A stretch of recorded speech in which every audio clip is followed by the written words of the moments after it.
God says, I need to talk to you today. There are days when our soul seems restless, as if something were trying to reach us, but we run, get distracted, hide behind commitments, or simply avoid listening.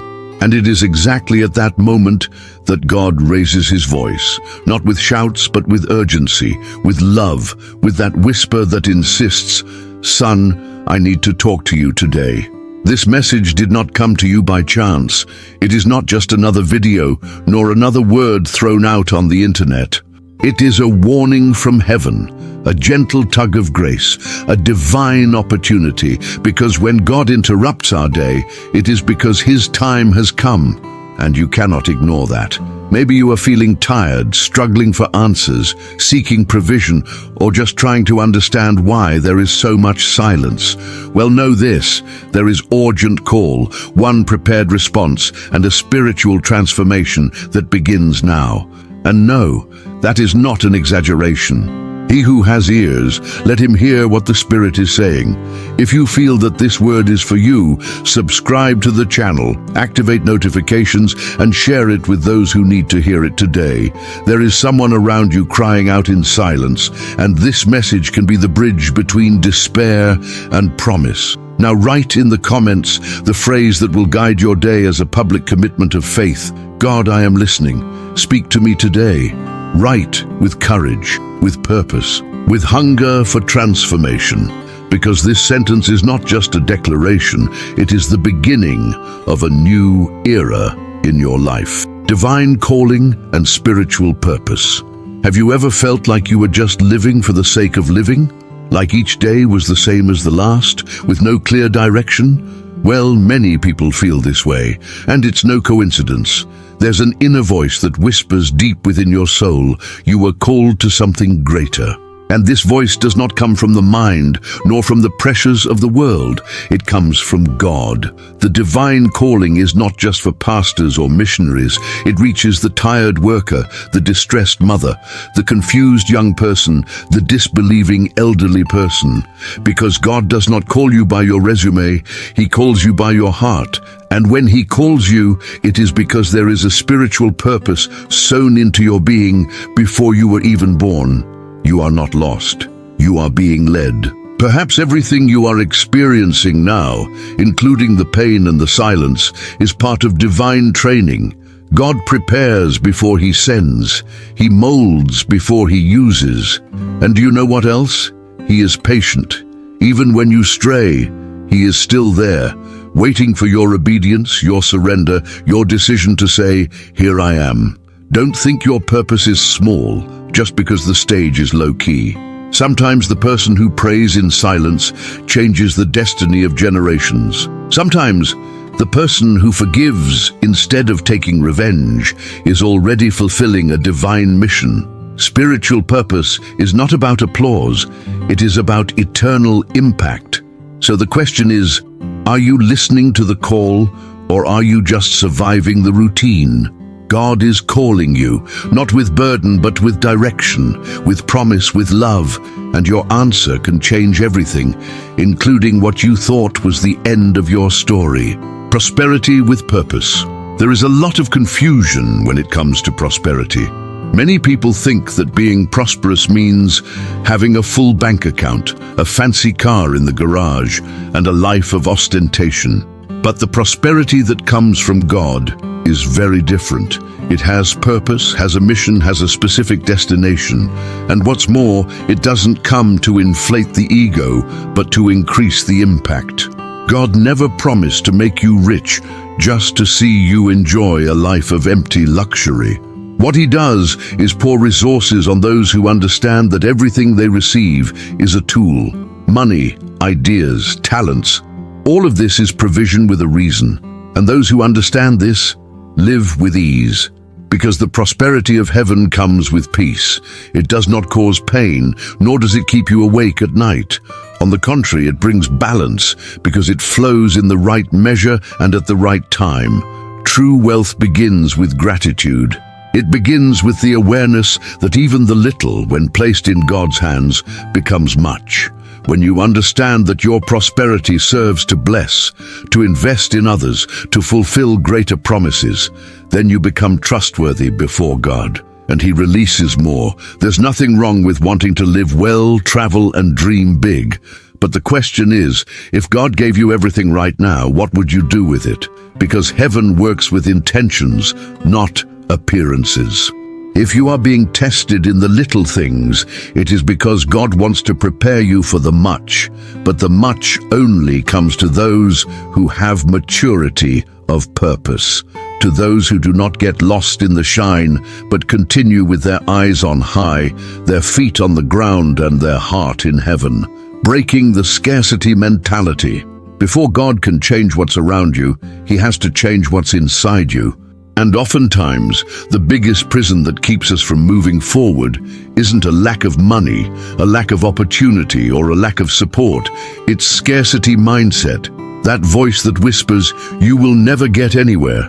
This is not for you. You weren't born to have more." But let me tell you something clearly, this voice lies. And as long as you continue to believe in these internal limitations, nothing external will change. Because the spiritual world responds to your declared faith. If your mouth only prophesies defeat, that is what you attract. But if you begin to declare God's promises with conviction, even without seeing anything, the heavens begin to move. Breakups don't happen by magic. They happen when you refuse to keep repeating the same cycles, when you say, "Enough, I no longer accept this scarcity as part of my identity." This is where the transformation begins. Start by observing how you talk about your money, your life, your dreams. Words like, "I can never do it," "I'm poor anyway," "This isn't for me," are invisible chains. Replace them with declarations of faith. "God is my provider. I'm in the process of growing. The provision is coming." Faith does not ignore reality, but it does not bow to it either. It looks at reality and says, "You don't have the final say." And you know what's even more beautiful? When your mind changes, your environment starts to change too. You see doors where there were only walls before. You see possibilities in the midst of chaos. Because scarcity may have been your starting point, but it doesn't have to be your destination. Unshakable faith and prophetic acts, with up to 1,182 characters, maintaining the line of inspiring mentor, engaging and practical language. Topic 4. Unshakable faith and prophetic acts. Faith is not a feeling. It is not a shiver, nor a tear in the corner of the eye. True faith is a decision. It is believing even when everything seems to point to the contrary. It is trusting that God is acting even when the sky seems silent. It is looking at the invisible as if it were already palpable. One unshakable faith. It is not born of comfort, but of crises. It grows when you choose to obey even without understanding, when you declare promises even when surrounded by impossibilities.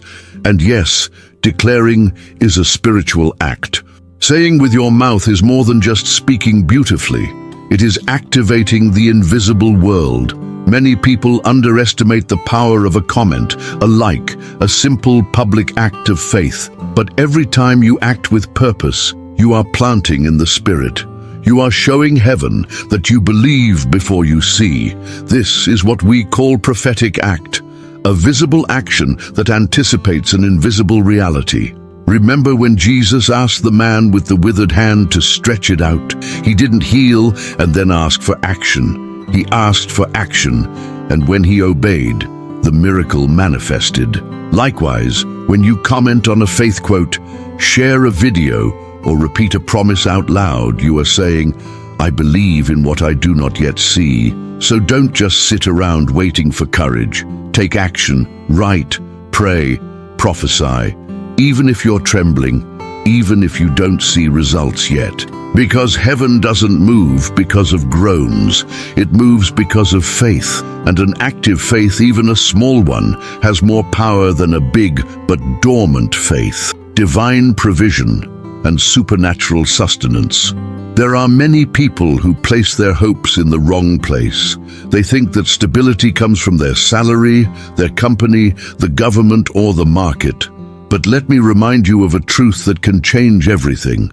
God is your source. Everything else is just channel.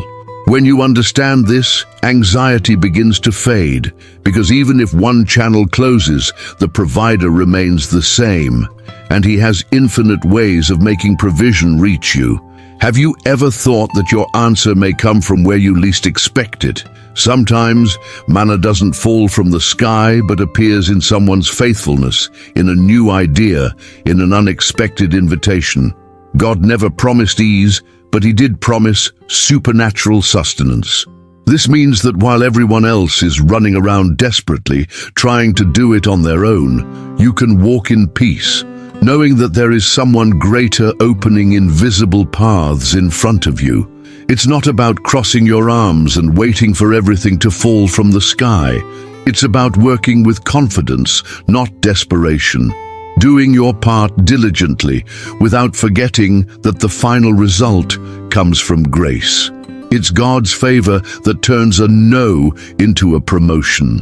That makes a small door become a wide road. Want a practical exercise? Start your day by saying, God, you are my source. Use whatever channels you want, but my sustenance comes from you.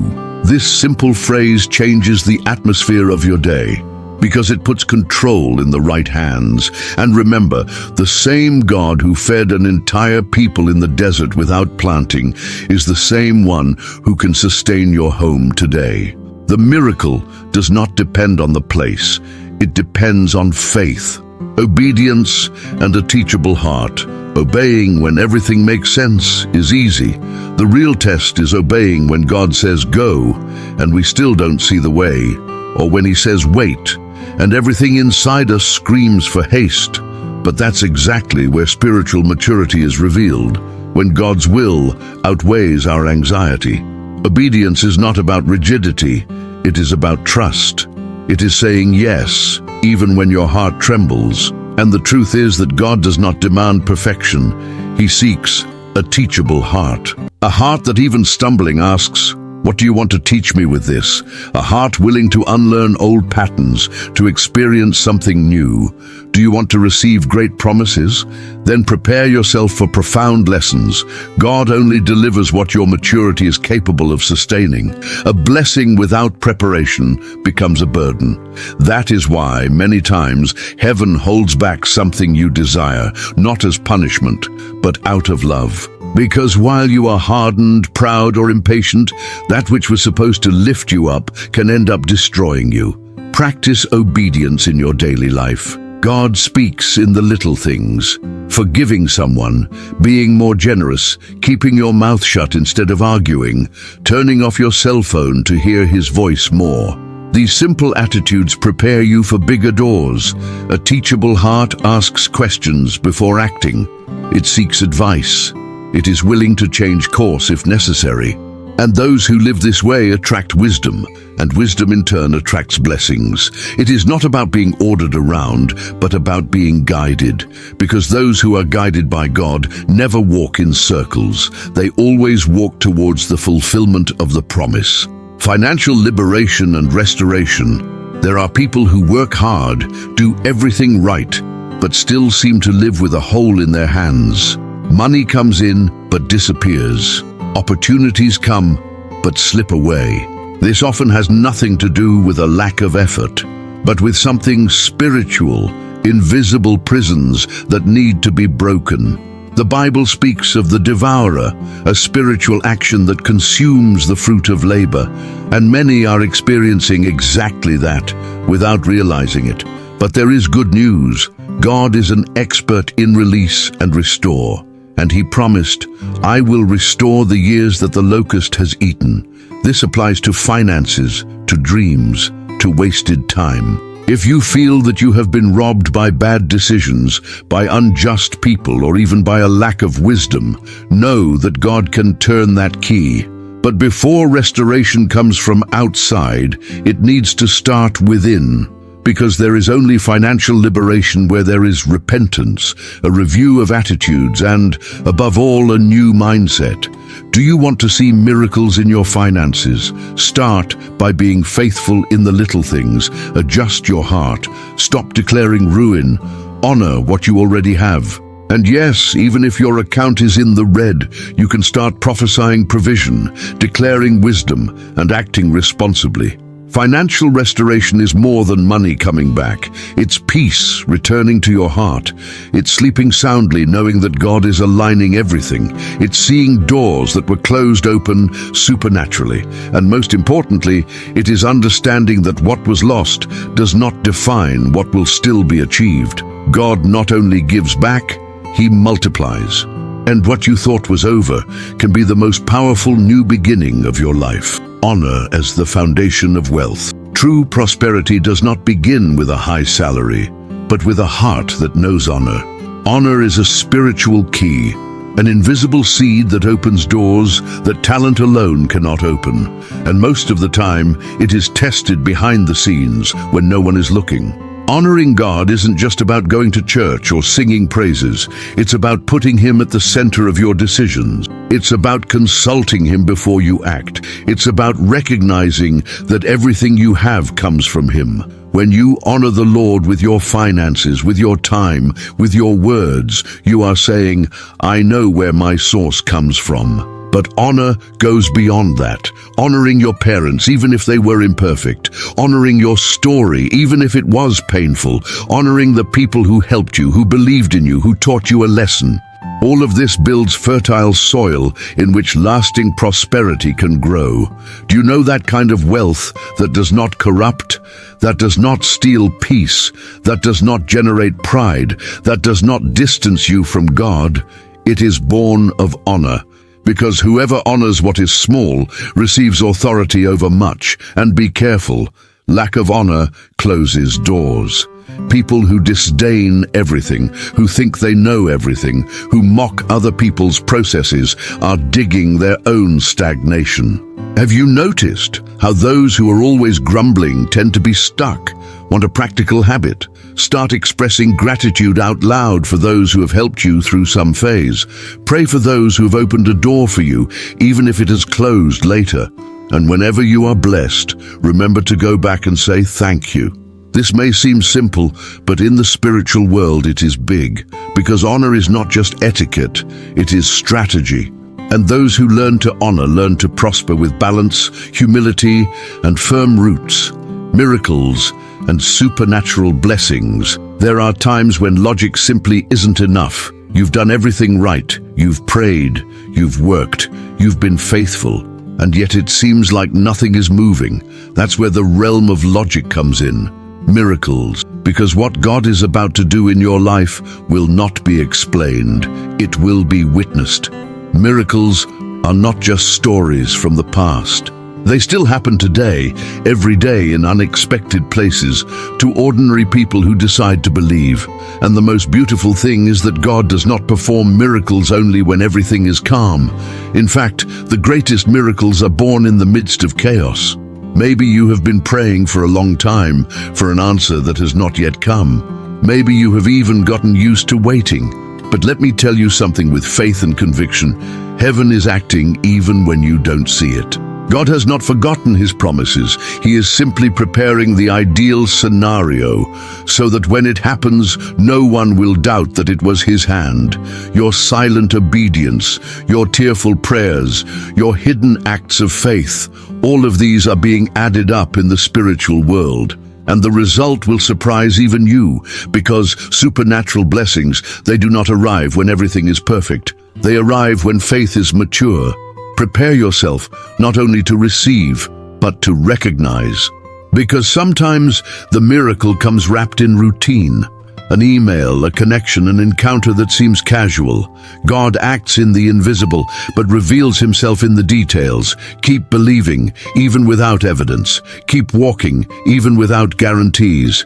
Because what heaven is preparing will be beyond what you asked for, beyond what you dreamed of, and far beyond what you think you deserve. Preparing for the challenges of wealth. Many people ask for blessings, but few ask for preparation.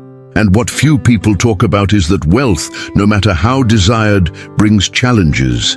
When God starts to bless you, responsibility increases, and along with it, the enemy's attention also comes, because the higher you climb, the more strategic you need to be.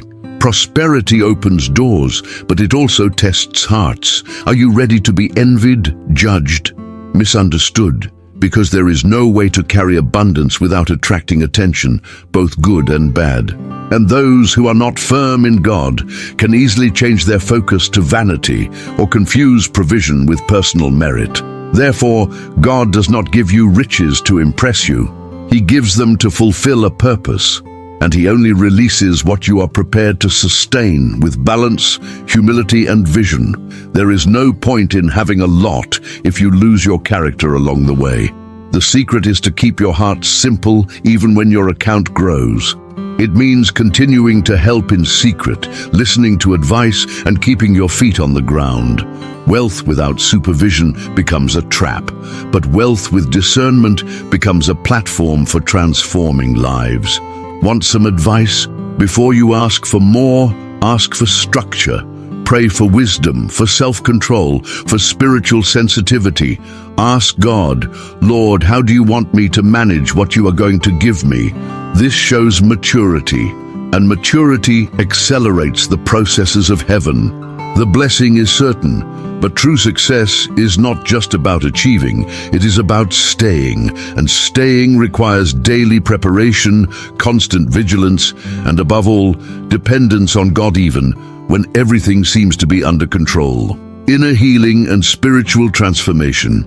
Sometimes the biggest block to prosperity isn't outside, it's inside. Old wounds, untreated rejections, locked up traumas. And that's why God, before releasing what you want, takes care of what you need. He doesn't pour blessings on a broken heart without first healing the cracks, because inner healing is the foundation of spiritual transformation. You can hide what you feel from everyone, but not from God. He sees what no one else sees. He understands the silences, the breakups, the lumps in your throat, and He is in no hurry, but He also doesn't want to see you stuck in this for any longer.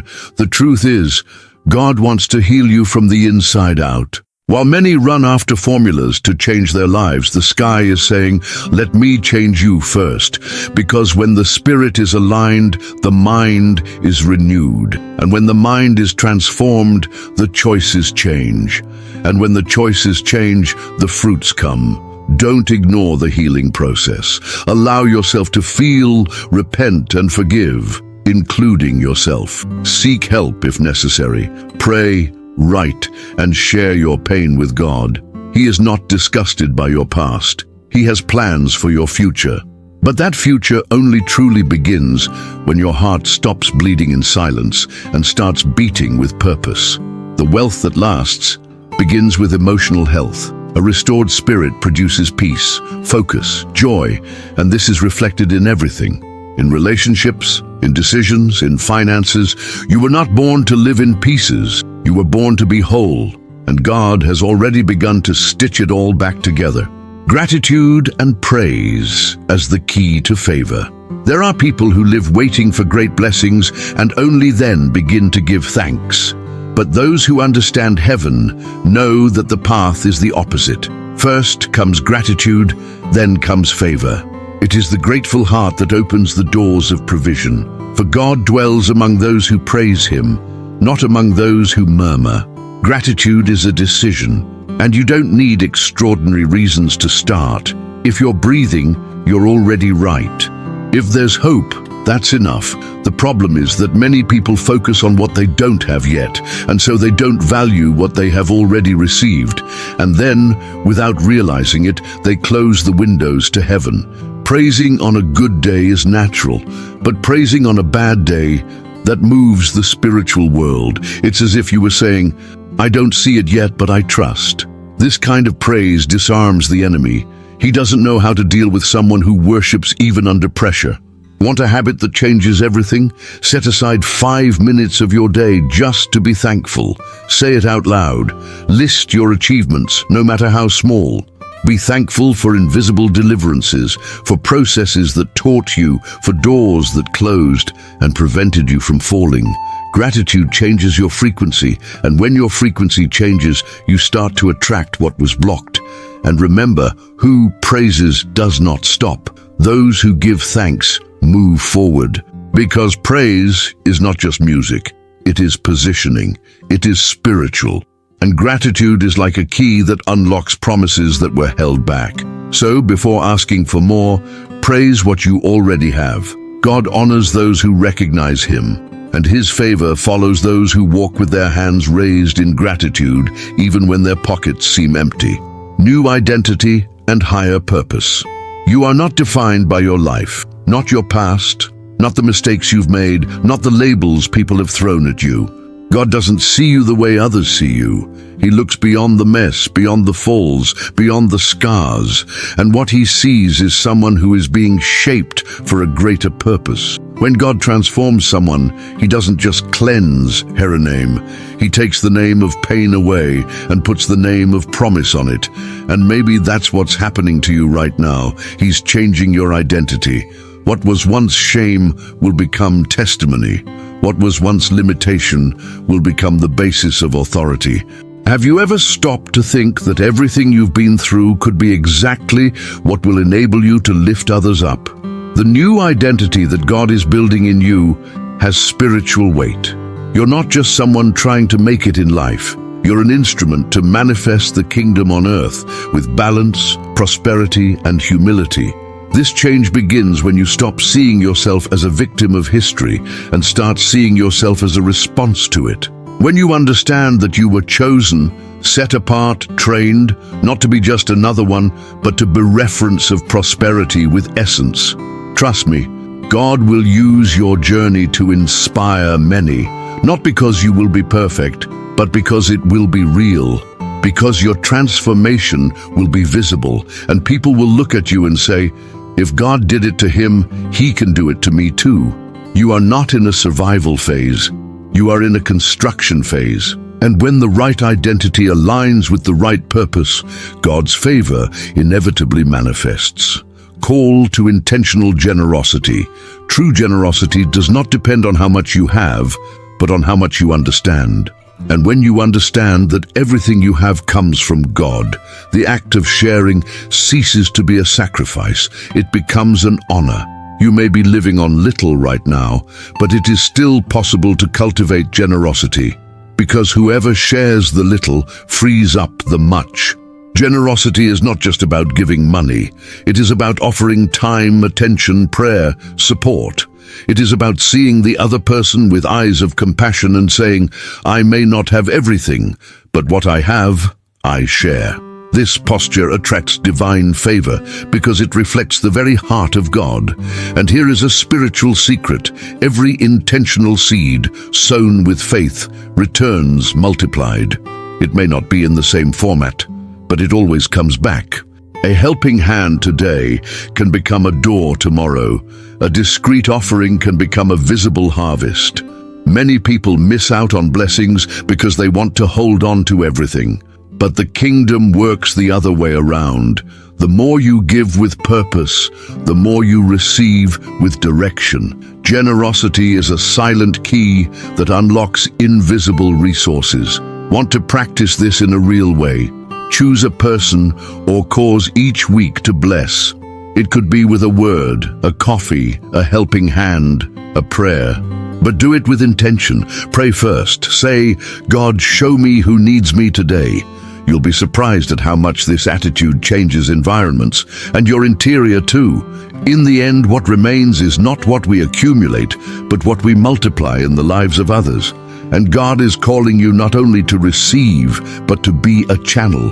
Because when you become an answer to someone, heaven takes care of your needs. Guaranteed victory and spiritual protection. If you are fighting battles that no one sees, know that they are not being ignored by heaven. God knows every tear, every silent cry, every thought that you try to stifle.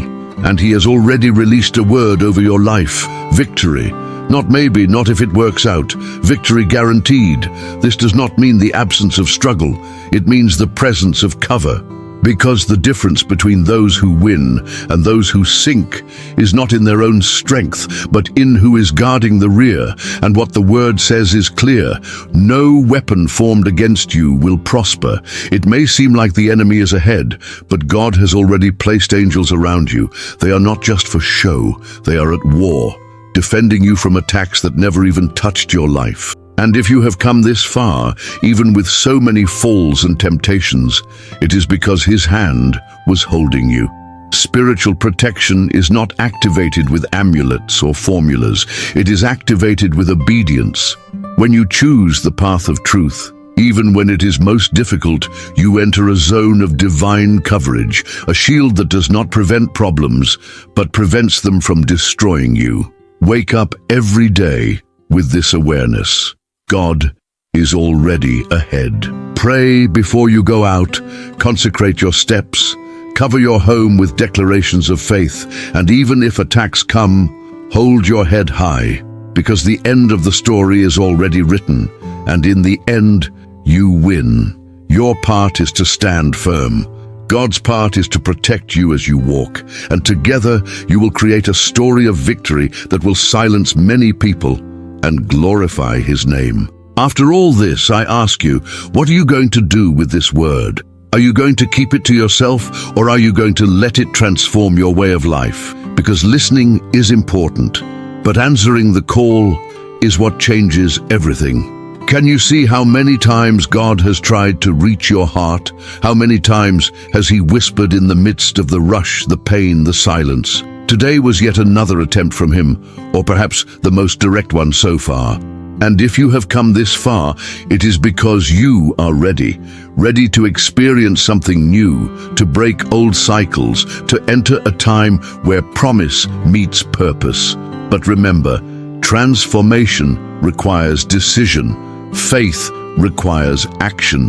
Don't expect everything to change without you changing too. Take the first step.